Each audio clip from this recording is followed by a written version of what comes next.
Welcome to another episode of the Popcorn Confessional Streaming News, and on this episode we are talking about Netflix in July. Woo, not Christmas in July, Netflix in July. That's better. Wait, Christmas in July? I guess so. If it's anything like Netflix in June and Spiderhead, then I am going to be disappointed. Yeah. So, don't forget that by you watching this video, it helps build our channel and our audience. So make sure you like this video, because one of the key things that we do here is we try to shine a light on independent artists and filmmakers, etc., etc., etc. And how you can help be a part of that is by liking the video, commenting down below so that it starts to show up on people's algorithms. So we appreciate those that do. We appreciate our subscribers that are already here. Mm-hmm. And if you're watching this for the first time, join the Nerd Box movement. Yeah. Tell your friends too, and your family. Because sharing is caring. On July 1st comes the final score, featuring Dave Bautista. After deadly terrorists abduct his niece at a soccer match, big mistake, an ex-soldier with lethal fighting skills wages a one-man war to save her and prevent mass destruction.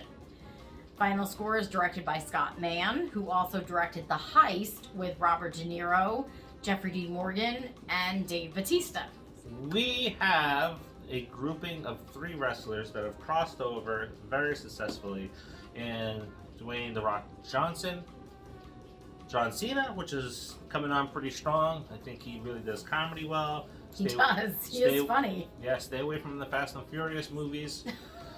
And then we have Dave Bautista, the one that's probably least talked about of the 3, right? But I think my favorite out of all 3. Mine too. I really enjoy watching Bautista. I think he's funny. I think he can be serious. He kicks ass. I really, really like him. The final score is definitely one of those films that you want to go check out. After Stuber, we got on a Dave Bautista kick, and it's like, let's go find some of his other movies, because he's doing his performance is really good. So we went and found this one, we found Berwick, and we found Hotel Artemis. Yes, the Hotel Artemis. All great pictures with him in it. Absolutely. Definitely check this one out. It has Pierce Brosnan in it as well. It's a good suspenseful movie. It's a good action movie. So watch that one. Definitely. And the other ones that we mentioned with Dave Bautista in it, he's just phenomenal. He is definitely I love The Rock. I do. I love John Cena. He was one of my favorite wrestlers. He knows this.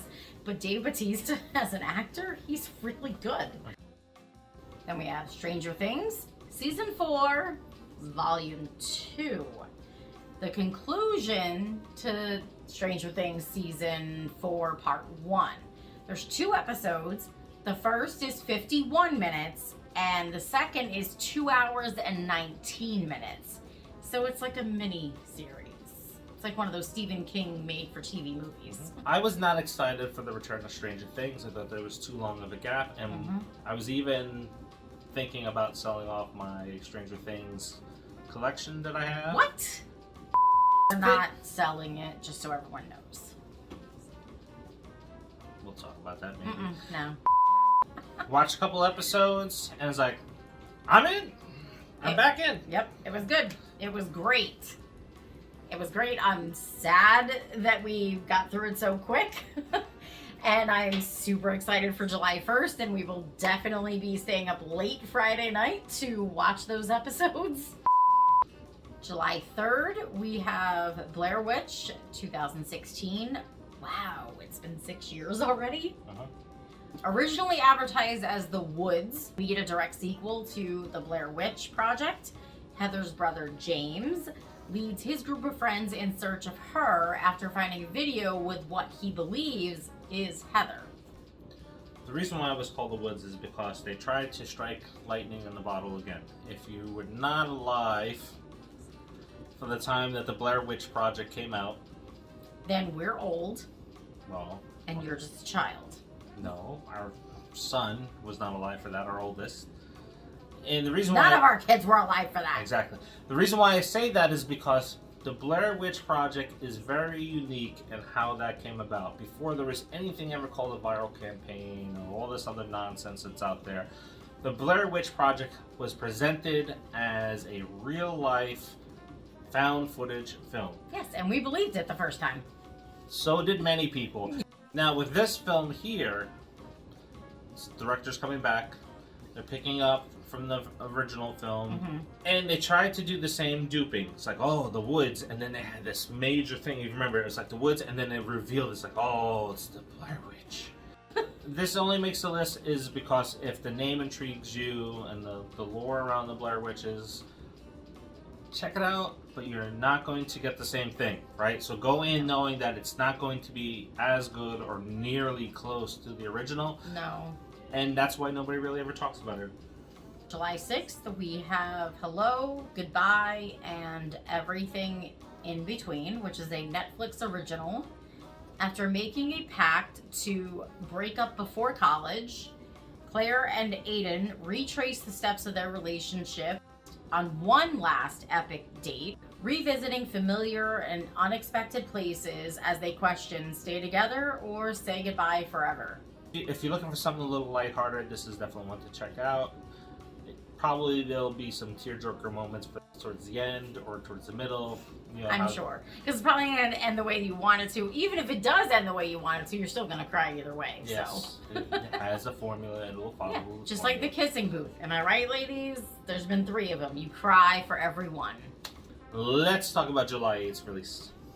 Boo, bitch. I like the title. So it's a limited series starring Lana Condor and also Zoe Margaret Coletti, who was in Fear the Walking Dead. Probably the best character that they've had on the show in quite some time. Absolutely. I loved her. She was awesome. So 2 senior BFFs make a last-ditch attempt to be seen. We all know how that is, right? Or some of us do. But when one of them becomes a ghost, she'll need to really live her best life. All she can. This is something, by all means, that I should not be interested in. Not one bit. Boo Bitch, however, kind of gives me the feel of Tragedy Girls. When I first saw the trailer, I am interested in it. I like a lot of the jokes that I've seen in the trailer. The delivery looks great. There's a lot of poking fun at some of the stuff that this generation has kind of experienced and it gets blamed for. So it's a limited series, something that I think everybody in the household could watch. And I won't mind watching it if we do happen to put that on as the next Netflix series as a family that we watch. Yeah, and we've checked out a couple of limited series on our own, which I'm open to those because they don't last long, they keep you interested, and they're usually pretty good. And unlike Stranger Things, you don't have to wait 2 years for the next season. That's true, because there won't be a next season. If you want to watch something with your daughters, this is the TV series to do that. Yeah. If you don't know what the hell I'm talking about when I mention the Tragedy Girls, go over to Shudder right now. Watch that movie. It's probably still on Hulu. Go watch that movie because it is one of the best slasher comedy films since American Psycho. July 13th, D.B. Cooper, Where Are You? Season 1. As you know, Netflix does very well with the documentary true crime series. And this one, of course, is about the famous skyjacker that I first learned about on Unsolved Mysteries. Me too. And he parachuted out of a plane with a lot of money and then vanished completely. Well, the thing is, they don't even know if he parachuted out of the plane. They can't figure out how he got out of the plane and if he survived or didn't. Unless you watch Disney Plus's Loki, he was Loki, and that's how he disappeared. Yeah. But this story has always intrigued me. I've seen it on Unsolved Mysteries. We've seen it on Unsolved True Crime. We've seen it on a lot of different things. So, yeah, I'd be open to watching this again. So if you like true crime documentaries, if you've never heard of D.B. Cooper, this is an interesting one to watch. Yeah. This is one of the bigger ones because they really don't know what happened. July 14th. Kung Fu Panda, The Dragon Knight, Season 1. Poe is back, and so is Jack Black and James Hong in the new Kung Fu Panda series. A mysterious pair of weasels set their sight on a collection of 4 powerful weapons. Poe must leave his home to embark on a globe-trotting quest for redemption and justice that finds him partnered up with a no-nonsense English knight named Wandering Blade. Together, these 2 mismatched warriors set out on an epic adventure to find the magical weapons first and save the world from destruction. And they may even learn a thing or two from each other along the way.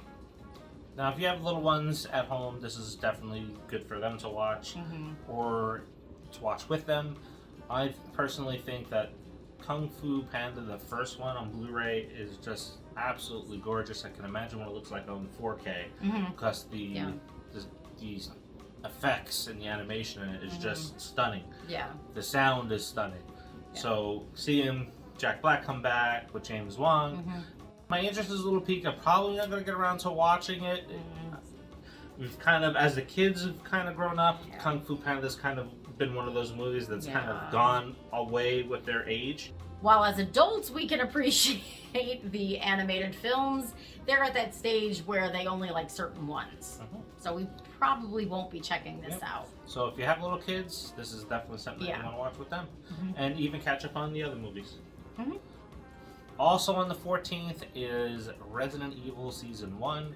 We did a trailer reaction to that when it first got dropped. And it's 14 years after the deadly virus has caused a global apocalypse. And we see Jade Wester, who is fighting a world that is overrun by these infected creatures and being haunted by her past. Don't know about this one. Yeah, if you like zombie films, they've been hit and miss over the last few decades, and so have the TV series. I'm not ever sold on a Netflix zombie series after Black Summer, because I think Black Summer started good, and then it just kind of went off the road a little bit, and then the second season was just all over the place. And I think what this series here, and maybe they were just trying to avoid interfering with the new reboot of the film series, because we're probably getting 2 more. Breaking, if you don't know. So I think they're just trying to avoid that and having people get confused between the 2 right now.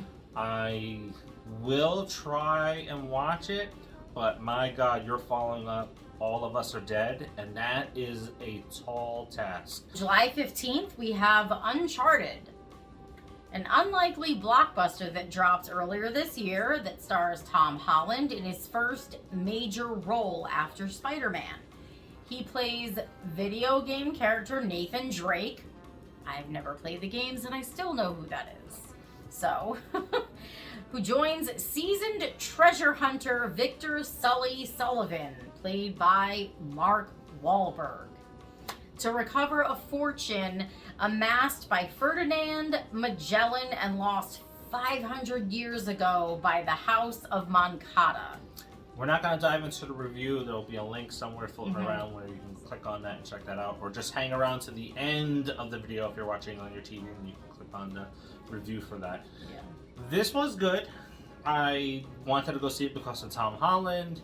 I have not played the Uncharted series because, as my wife mentioned in a previous review, 2 and 3 jobs at this time period, so I missed out on those games, but it looked fun. There's even an Easter egg where the real Nathan Drake from the video game series shows up, and you know it, because there is a charisma that he even has on film. Yeah, because as soon as he showed up, my husband was like, I think that's Nathan Drake, and I'm like, I think so too, and then we Googled it, and it was Nathan Drake. So, yeah. But check it out. It was good. July 22nd, Netflix's big release for the month, The Gray Man, bringing together an all-star cast in this action thriller, starring Ryan Gosling, Chris Evans, Ana de Armas, Jessica Henwick, and Roger Jean-Paul, I think. I think you got it, because I went up. Sounds right. Of course, sounds right to you. When the CIA's most skilled operative, whose true identity is known to none, accidentally uncovers dark agency secrets, a psychopathic former colleague puts a bounty on his head. setting off a global manhunt by international assassins. Now, this is not one of my most anticipated films for the second half of this year. That would be Bullet Train and Terrifier 2. This looks good. And I think it's going to go to theaters. I think this is going to be... It's going to go to the Cinemark, most likely, because it's a Netflix movie, so that's probably the only theater that you'll be able to see it in. So if it goes there, we will definitely see it there, and you should go check it out, too. It looks really good. Unfortunately, Chris Evans is sporting just a stash, and he looks like a douche. He plays a good douche. He does play a good douche. I just don't like the mustache. He looks creepy. Well, the real Captain America has to break that persona about himself. Okay, but Captain America was like no facial hair. No, he had facial hair. So this one looks like it's action-packed. Yeah. Ryan Gosling always delivers in films. He does. Very underrated, probably because the crew that he came up with. We love him in pretty much anything we've seen him in.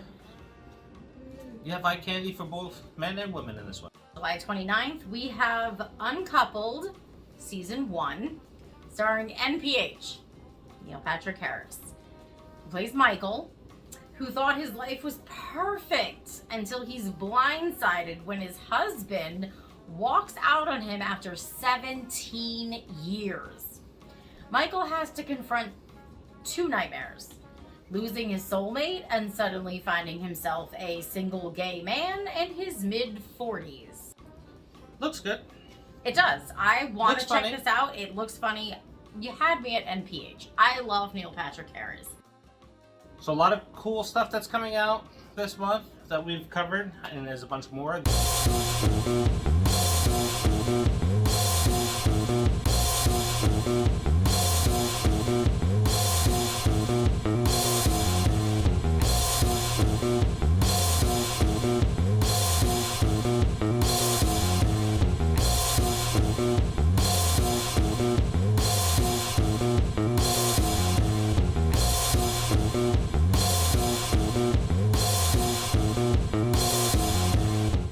What are you excited for Netflix in July?